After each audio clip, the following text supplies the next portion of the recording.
Bismillahirrahmanirrahim. Assalamualaikum warahmatullahi wabarakatuh. Alhamdulillah wassalatu wassalamu ala asyrafil anbiya'i wal mursalin wa ala alihi wa sahbihi ajma'in. Rabbi shrah li sadri wa yassir li amri wahlul 'uqdatam min lisani yafqahu qawli, amma ba'd. Alhamdulillah, terima kasih kepada sidang pendengar, para peserta pelajar yang dirahmati oleh Allah Subhanahu wa taala.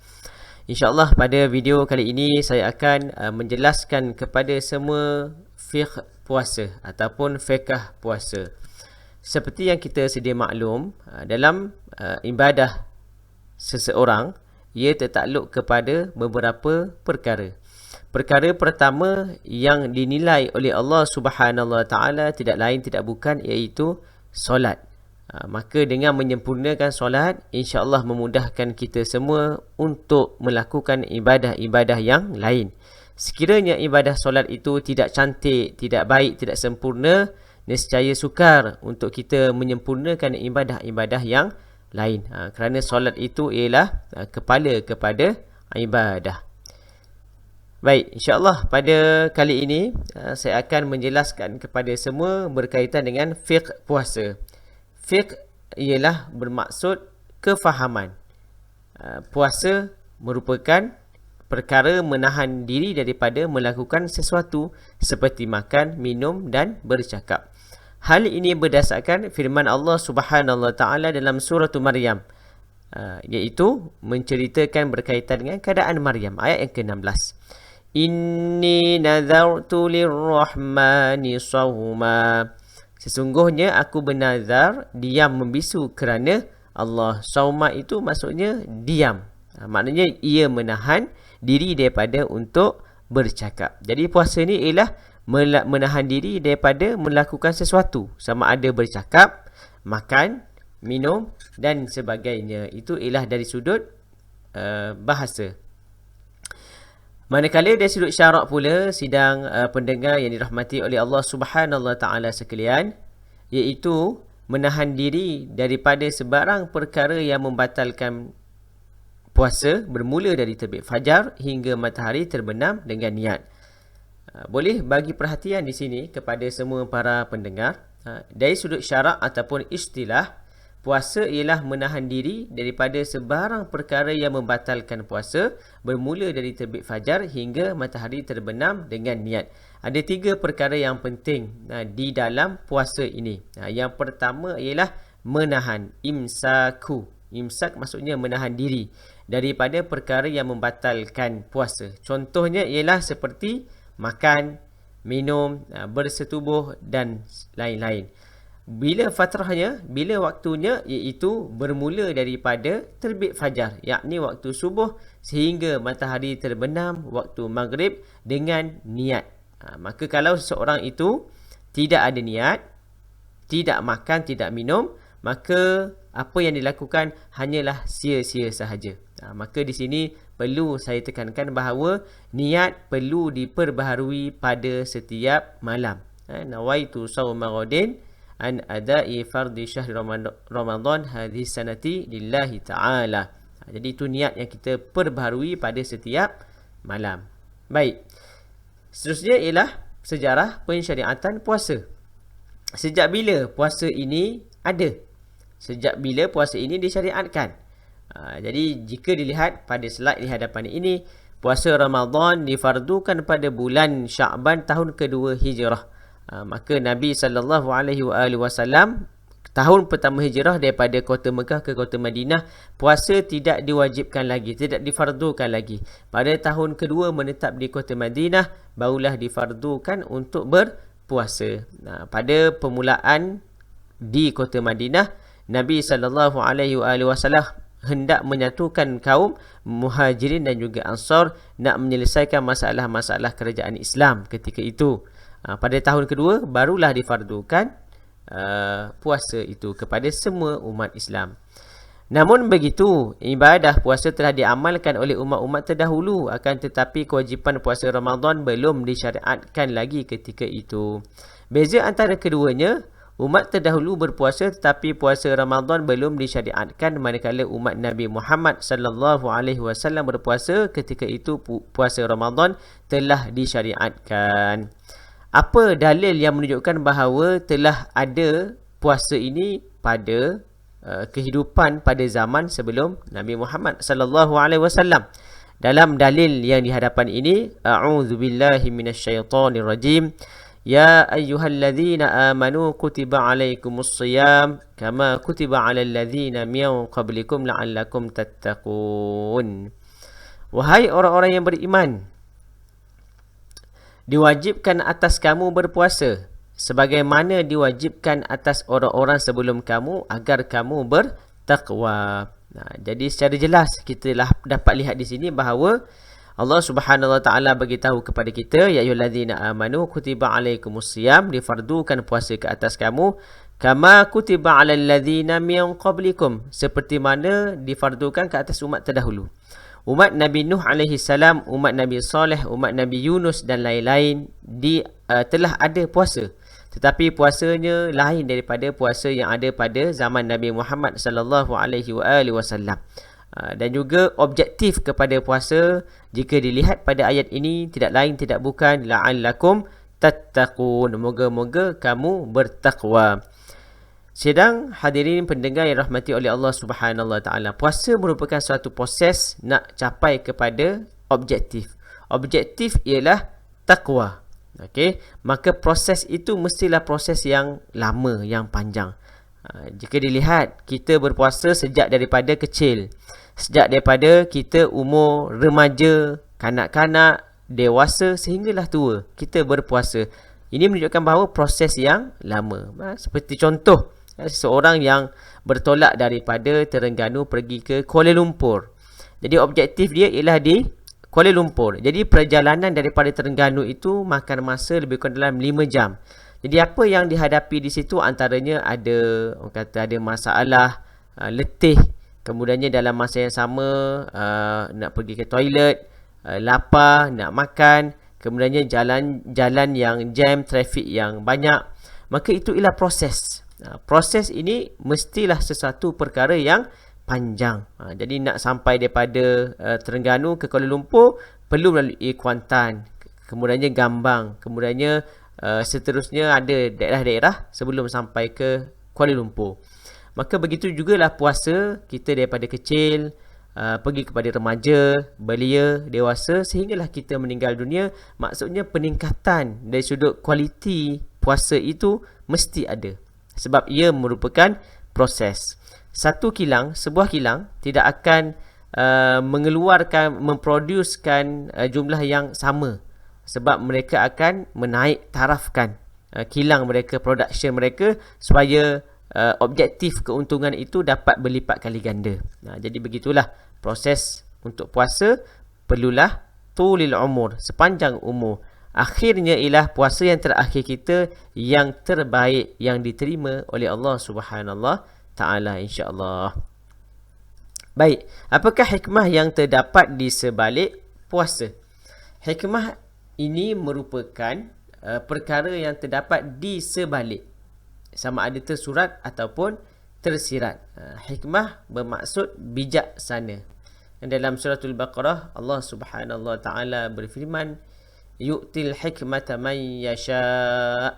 Allah memberi hikmah, yakni kebijaksanaan terhadap sesiapa yang dia kehendaki. Maka dalam perkara ini, apakah kebijaksanaan, apakah kebaikan berpuasa? Okey, baik. Boleh lihat di hadapan. Yang pertama, puasa yang sempurna dapat menyedarkan hati orang beriman bahawa dirinya di bawah perhatian Allah Subhanahu wa taala. Okey, tengok pada poin yang pertama, iaitu apabila seseorang berpuasa dengan sempurna, hatinya akan sedar bahawa diri diperhatikan oleh Allah Subhanahu wa taala. Sebab apa? Sebab puasa ini tidak diketahui oleh orang lain. Kualiti puasa saya tidak diketahui oleh orang di sekeliling. Siapa yang tahu kualiti puasa saya? Iaitu Allah Subhanahu wa taala. Jadi itulah yang dinamakan sebagai amalun sirrun wa amalun batin. Amalan yang rahsia, amalan yang orang kata dalaman. La yadkhuluhu riya, tidak masuk padanya perkataan riak. Tidak masuk padanya sifat-sifat riak. Jadi kalau orang tahu kita solat, orang nampak kita solat, jadi orang pun kata, oh baiknya dia ni solat. Dalam hati kita tengah sembahyang tu, kita pun rasa, oh bagusnya dia memuji aku tengah sembahyang. Jadi kita ada perkataan ataupun kita ada rasa macam riak, takabur, ujub, oh aku ni sembahyang bagus. Tetapi kalau puasa, orang tak tahu kita puasa. Adakah di dahi kita ada tulis siyam ataupun puasa? Tidak ada kan? Jadi apabila tidak ada, itu menunjukkan kepada seseorang itu betul-betul orang kata rahsiakan amalannya. Jadi inilah yang dinamakan oleh menyedarkan hati kita tentang kita ini di bawah perhatian Allah Subhanahu Wa Taala. Makhluk tidak tahu, orang sekeliling tidak tahu. Dia hanya tahu secara surface sahaja kita berpuasa betul. Tapi kualiti puasa kita, banyak mengaji ke, banyak buat maksiat ke, banyak buat kebaikan ke, hanya Allah Subhanahu Wa Taala yang Maha mengetahui. Baik, kita lanjutkan lagi. Yang kedua, Ramadan, bulan suci. Allah mengkehendaki hamba-Nya supaya memenuhi bulan ini dengan amalan ketaatan yang boleh menghampirkan dirinya kepada Allah Subhanahu Wa Taala. Jadi di sini kita boleh tahu bahawa bulan Ramadan ini daripada awal sehingga akhirnya penuh dengan keberkatan. Okey, daripada 1 Ramadan sehingga akhir Ramadan ada Lailatul Qadar, ada nuzulul Quran, semua penuh dengan fadilat. Begitu juga dengan kehidupan seorang Muslim. Cuba bayangkan, kita start daripada bangun tidur, kita bersahur. Lepas tu pada waktu siang kita tidak makan, kita semayang Zuhur, kita semayang Asar, kita semayang semua tu. Akhirnya malam kita berbuka. Lepas berbuka, solat maghrib, kemudiannya tunggu isyak, solat tarawih. Dan juga akhirnya kita akan tidur awal untuk bersahur.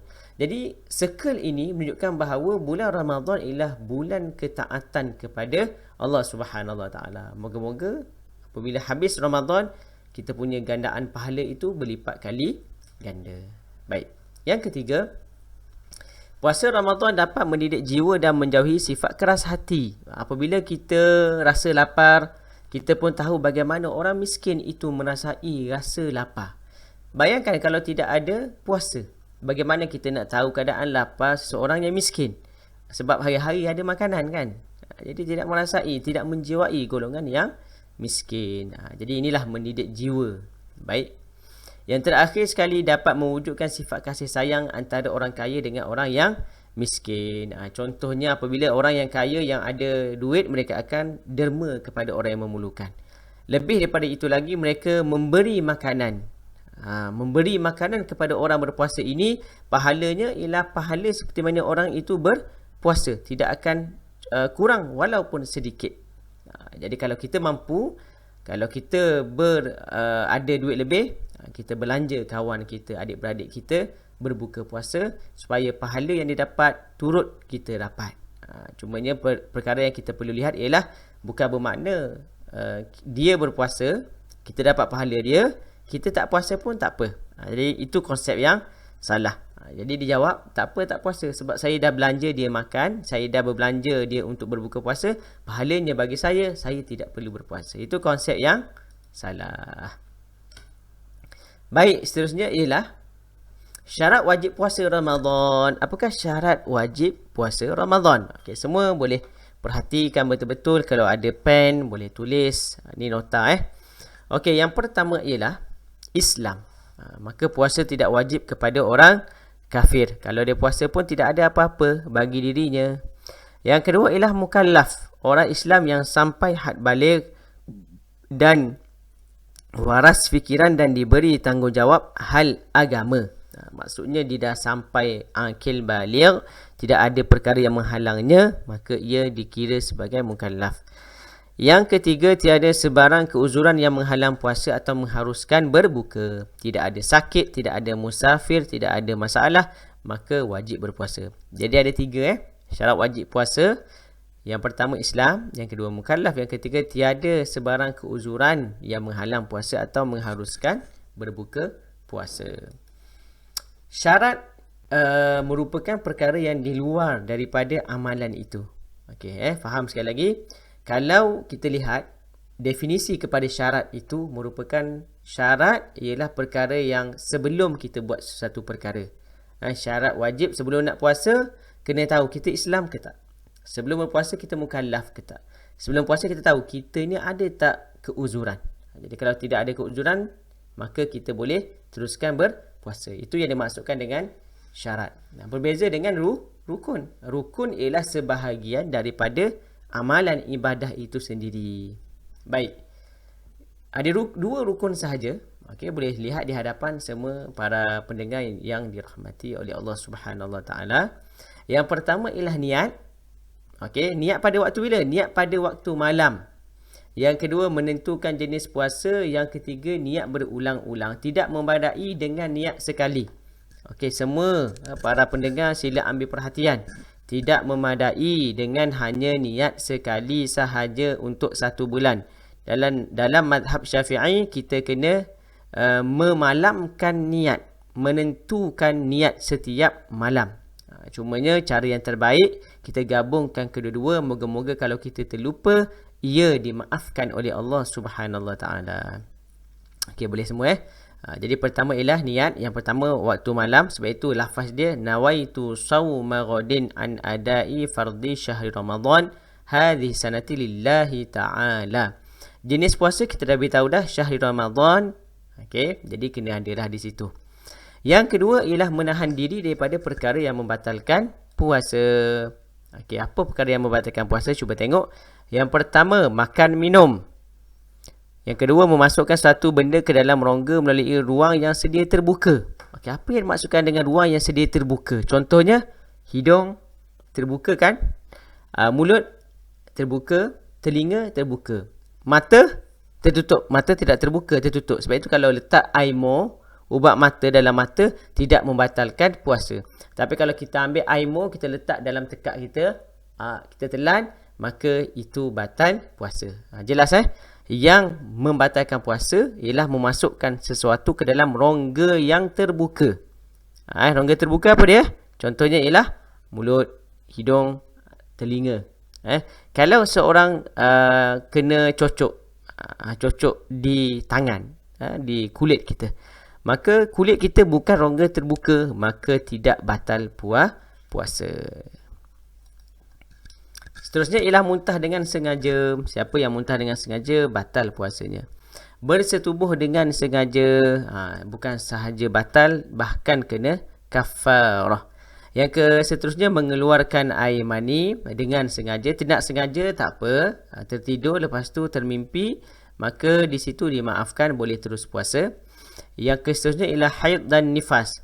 Haid ialah satu perkara yang dihadapi oleh golongan wanita, menunjukkan kepada dirinya yang normal. Maka kalau datang haid walaupun sedikit, ada kesan, maka perlu berbuka puasa. Jangan berpuasa. Yang kedua ialah nifas. Nifas ialah darah ketika mana bersalin. Baik. Akhir sekali ialah orang gila dan juga orang murtad. Tidak perlu berpuasa. Orang gila murtad tak perlu berpuasa lah. Orang gila dia pun tak tahu dia tu gila. Dia pun tak tahu waktu sahur bila kan. Orang murtad ialah orang yang keluar daripada Islam. Baik, kita lanjutkan lagi perbahasan kita, iaitu adab berbuka, adab puasa.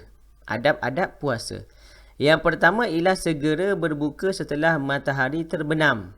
Okey, jangan melambatkan puasa. Sedang pendengar, para peserta pelajar, jangan lambatkan puasa. Jangan lambatkan berbuka.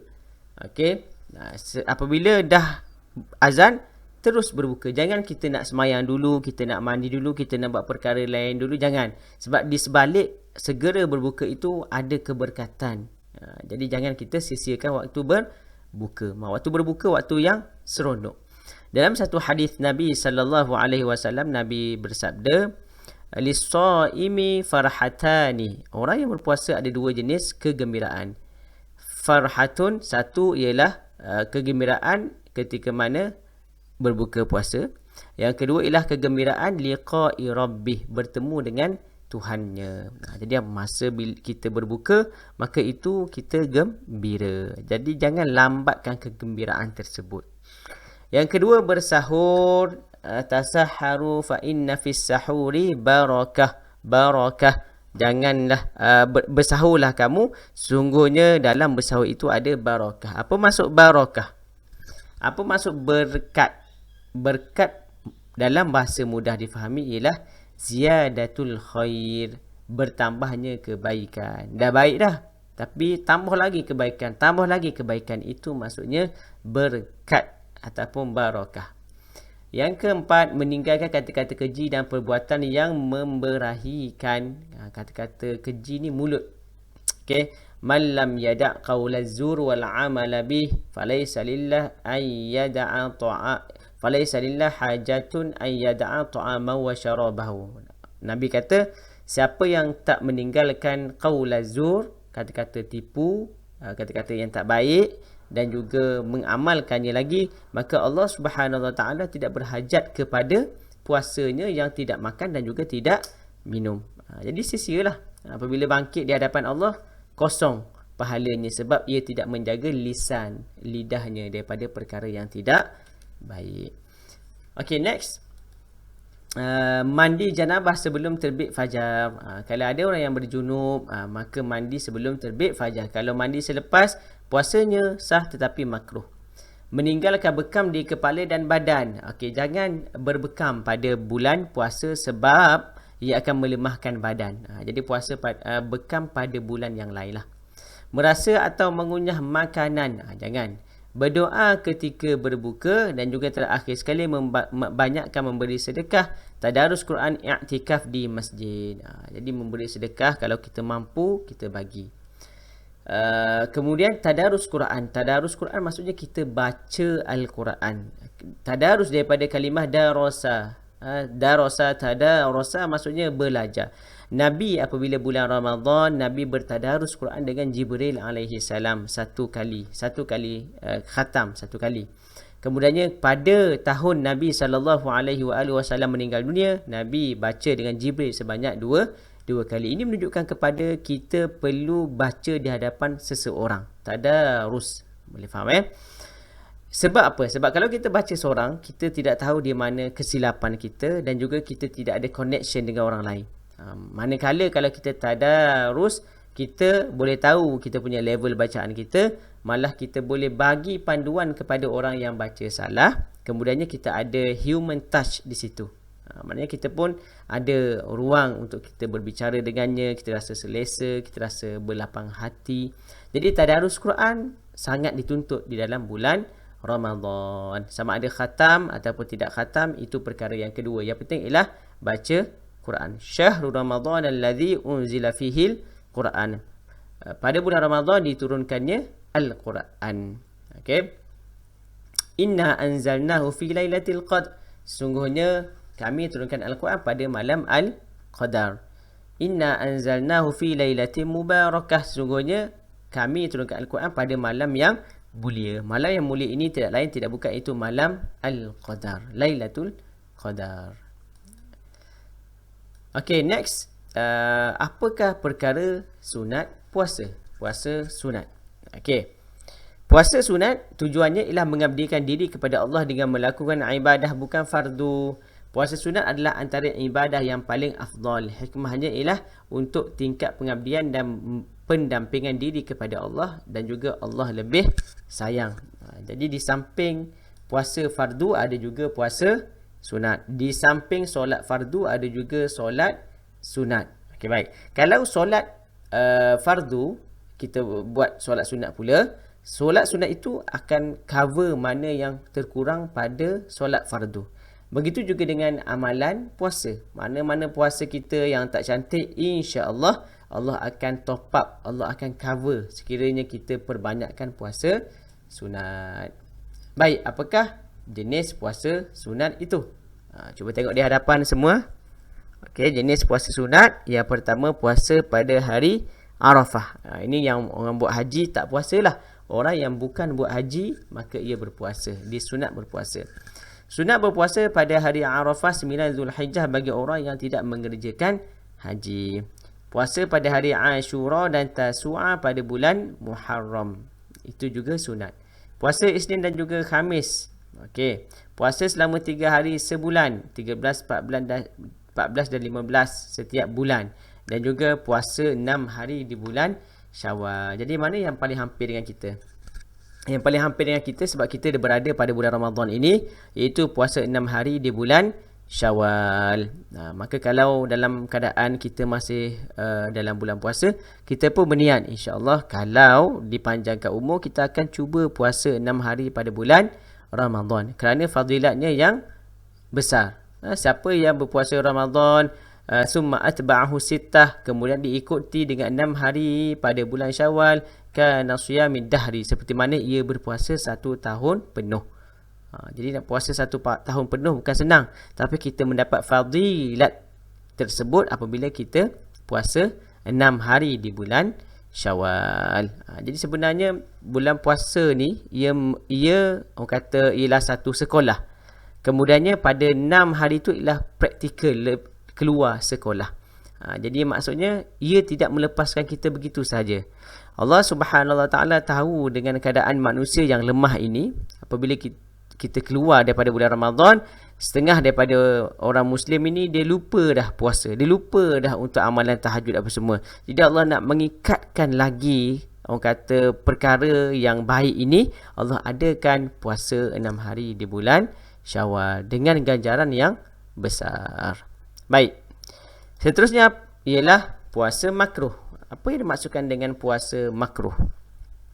Iaitu puasa pada hari Jumaat sahaja, menyamai puasa golongan Yahudi dan juga Nasrani Kristian. Jangan puasa pada hari Jumaat sahaja. Ataupun dia puasa pada hari Sabtu dan Ahad sahaja pun tidak boleh. Yang terakhir puasa sepanjang tahun. Sebab apa tidak boleh berpuasa sepanjang tahun? Satu ketika dalam Nabi SAW bertemu dengan para sahabat, Nabi bersabda, sesungguhnya aku ini, yakni Nabi Muhammad, orang yang maksum, orang yang baik di sisi Allah Subhanahu Wa Taala. Maka Nabi kata, aku berpuasa dan aku pun berbuka, aku pun berkahwin. Maksudnya jangan kita menahan diri kita dalam satu perkara. Biar mu'tadil, bersederhana. Tidak perlu kita mubalarah. Kalau berpuasa sepanjang tahun, nescaya kita akan jadi lemah. Nescaya bagaimana kita nak mencari rezeki, nafkah.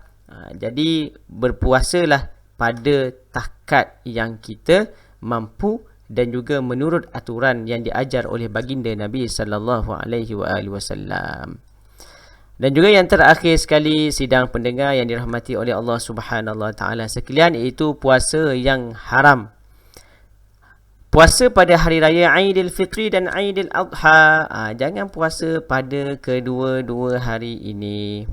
Okey, walaupun rajin sekali mana pun, jangan berpuasa. Okey. Puasa 1 Syawal haram. Puasa pada Aidil Adha, hari raya Aidil Adha juga hukumnya haram. Jadi jangan berpuasa pada hari tersebut. Kerana hari itu ialah takbir, hari membesarkan Allah Subhanahu Wa Taala, sama ada dengan makan minum, dengan pengorbanan yang kita buat pada bulan Ramadan, ataupun dengan mengorbankan binatang ternakan. Kemudiannya puasa pada hari Tasyrik 11, 12 dan 13 pada bulan Zulhijjah, itu selepas hari raya Aidil Adha. Jadi jangan puasa pada hari Tasyrik. Puasa pada hari Syak, yakni 30 Syakban. Kenapa tidak boleh berpuasa pada bulan Syakban pada hari ke-30? Kerana dikuatiri akan bertembung keliru dengan bulan Ramadan, 1 Ramadan. Jadi kita keliru, orang pun akan keliru. Jadi jangan puasa pada hari Syak, iaitu 30 Ramadan. Dan juga yang terakhir sekali, puasa setengah bulan kedua pada bulan Syakban. Jadi bagi bulan Syakban, bagi mereka yang biasa berpuasa, tidak ada masalah untuk berpuasa. Tetapi bagi yang tidak melazimi puasa, maka ia tidak dimestikan, diharuskan untuk berpuasa pada setengah bulan kedua, pada bulan Syakban tu kan. Kalau dia dah biasa melazimi, tidak ada masalah. Tetapi kalau dia tidak biasa melazimi, maka lebih baik dia jangan berpuasa, terus puasa pada 1 Ramadan sehinggalah akhir. Okey, baik. Ini ialah perkara berkaitan dengan puasa. Dan juga apabila kita sentuh kepada puasa, tidak lari daripada kita sentuh berkaitan dengan zakat fitrah.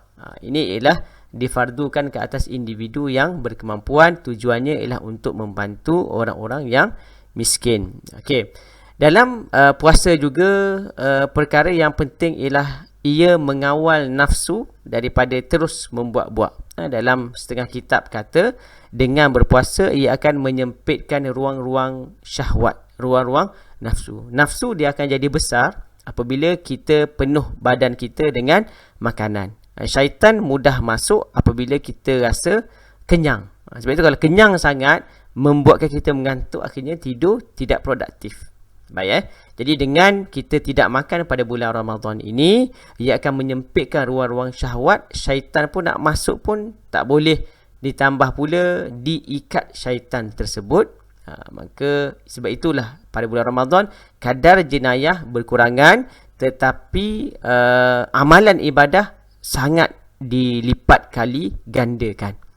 Kalau amalan sunat itu pahalanya seperti puasa amalan fardu. Manakala kalau fardu itu dilipat kali ganda sehingga 70 dan juga 100. Jadi ini ialah kelebihan bonus yang Allah Subhanahu Wa Taala bagi kepada kita semua. Jangan kita sia-siakan peluang ini. Sidang pelajar, sidang hadirin yang rahmati oleh Allah Subhanahu Wa Taala sekalian, pada bulan puasa banyakkan amalan-amalan sunat. Jangan sia-siakan sebab ini merupakan ladang pahala kita. Dengan umur kita yang pendek 70, 80, 90 tahun ini, bandingkan dengan umat yang terdahulu yang beribu-ribu tahun dengan amalan yang banyak, maka kita akan dapat top up pahala kita dalam bulan Ramadan ini. Baik, saya rasa itu sahaja pada perbahasan kali ini berkaitan dengan fiqh puasa. InsyaAllah kita akan bertemu lagi pada video dan juga topik akan datang. Aku qouli hadza wa astaghfirullahal azim li wa lakum. Assalamualaikum warahmatullahi wabarakatuh.